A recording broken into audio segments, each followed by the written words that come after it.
నేను దేవుడికి సరెండర్ అవుతే నా ప్రాబ్లమ్స్ అన్ని సాల్వ్ అయిపోతాయా? చూడు మిత్రమా, దేవుడు ఎప్పుడు నీ ప్రాబ్లమ్ సాల్వ్ చేయడు. ప్రాబ్లమ్ సాల్వ్ చేయడానికి కావాల్సిన ధైర్యాన్ని, బలాన్ని నీకు ఇస్తాడు. అయితే నేను ఈ కష్టాల నుంచి ఎలా తప్పించుకోవాలి?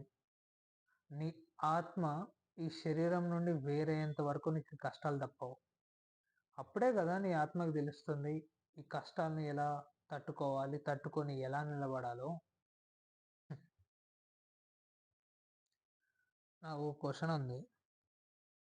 పాస్ట్ లైఫ్లో చేసిన చెడు కర్మకి ఈ లైఫ్లో అనుభవిస్తున్నాం.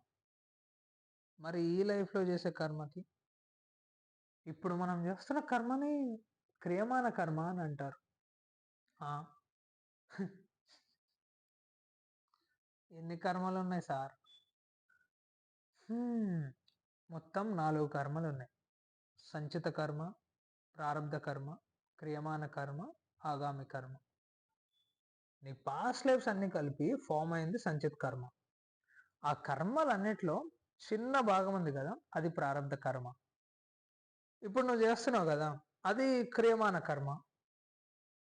ఇంకా ఫైనల్గా ఆగామి కర్మ, ఇప్పుడు నువ్వు చేస్తున్న దానికి ఫ్యూచర్లో ఫామ్ అయ్యేది.